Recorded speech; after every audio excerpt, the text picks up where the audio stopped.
तो क्या ब्राह्मणों को रिझाने के नाम पर बीजेपी की राह चल चुकी है बीएसपी? जय श्री राम के नारे से सभा का अंत, शंखनाद से सभा की शुरुआत और ये भी कहना कि बीएसपी आएगी तभी राम मंदिर का निर्माण होगा। बहुत कुछ कहा है बीएसपी ने, हम ये सब आपको बताएंगे।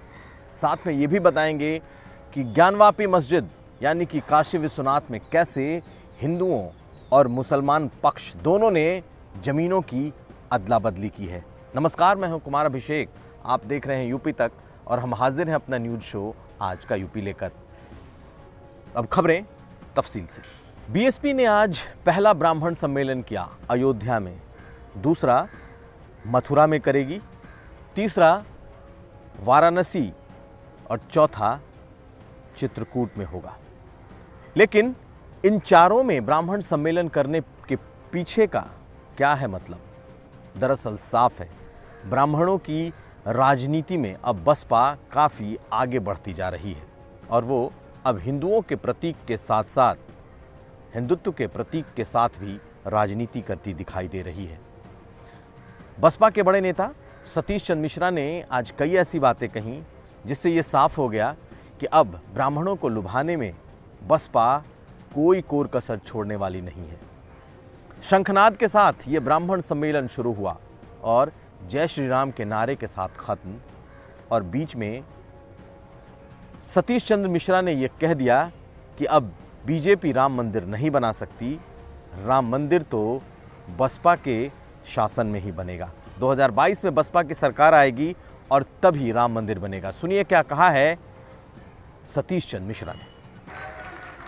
और जब 2022 में पूर्ण बहुमत की सरकार बनेगी तो मैं ये आप लोगों को आश्वासन देता हूं, विश्वास दिलाता हूं कि इनके पास जो हजारों लाखों करोड़ों रुपए इन्होंने जमा कर रखे हैं और जिसका इस्तेमाल ये नहीं कर रहे हैं भगवान श्री राम के मंदिर बनाने के लिए, और मंदिर नहीं बनाना चाहते हैं, इनको मजबूर हम लोग करेंगे कि एक यहां पर भव्य मंदिर जो बनने का काम।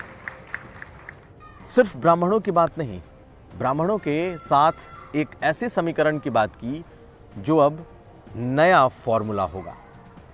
23% और 13%, 23% दलित और 13% ब्राह्मण मिलकर एक नया समीकरण बनाएंगे। आज बसपा ने इसके संकेत दे दिए। सतीश चंद्र मिश्रा ने अपने मंच से साफ कहा, उस मंच से जिससे वो ब्राह्मणों का आह्वान करते दिखाई दे रहे थे कि अब 23% और 13% को साथ आना होगा, और अगर ये दोनों साथ आ गए तो कोई बसपा की सरकार को आने से रोक नहीं सकता। सतीश चंद्र मिश्रा ने आज खुशी दुबे का मामला उठाया। ये मामला विकास दुबे मामले से सीधा जुड़ता है और पहली बार ब्राह्मण समाज को एक संकेत देते हुए उन्होंने इस मुद्दे को बहुत बड़े तरीके से उठाया। उन्होंने विकास दुबे एनकाउंटर में गाड़ी पलटने की बात कई दफ़ा दोहराई और खुशी दुबे के मामले को इस ब्राह्मण सम्मेलन में जोर शोर से सतीश चंद्र मिश्रा ने उठाया और यह भी कहा कि उस लड़की का कोई दोष नहीं है, ब्राह्मणों का जात देखकर एनकाउंटर किया जा रहा है और कई ब्राह्मण मारे जा रहे हैं। पहली बार ऐसा लगा जब बीएसपी ने सीधे ब्राह्मणों के मुद्दे पर योगी सरकार और बीजेपी सरकार को बड़े तरीके से घेरने की कोशिश की। सुनिए क्या कहा है सतीश चंद्र मिश्रा ने। 1 साल हो गया पूरा, उसको आप कैद में रखे हुए हैं और उसकी बेल ना होने पाए, उसकी बेल ना हो, इसलिए आपने क्या किया? आप जानते थे कि नाबालिग है, 2 दिन पहले आई, इसको कैसे आप जेल में रख लेंगे? लेकिन इतनी दुर्भावना इस समाज के प्रति कि जहां आपने 40 ब्राह्मण समाज के लोगों को जेल में बंद कर रखा है, कितनों की गाड़ी फिसल गई और निकले और शूट आउट कर दिया। खुशी के जो हस्बैंड थे उसका भी शूट आउट हो चुका है, वो भी जिंदा नहीं है। लेकिन इसके बावजूद भी आपने उसको, वो क्या जानते थे उसके माता पिता की नाम तो हम खुशी रख रहे हैं, लेकिन इतनी बड़ी दुखी हो जाएगी वो, उसको आपने उठा करके और जेल में बंद कर दिया।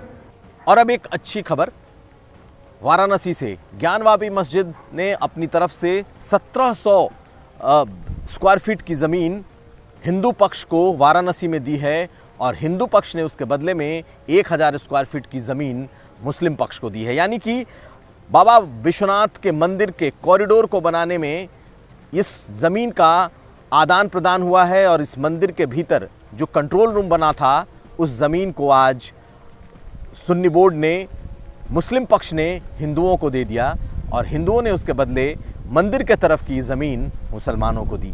तो ये एक बड़ा बदलाव उत्तर प्रदेश में और ख़ास करके वाराणसी में दिखाई दिया, जो कि अभी तक पहले कभी नहीं दिखा था। तो ये था आज का यूपी। हम हाजिर थे अपना न्यूज़ शो आज का यूपी लेकर। हम फिर हाजिर होंगे, तब तक आप देखते रहिए यूपी तक।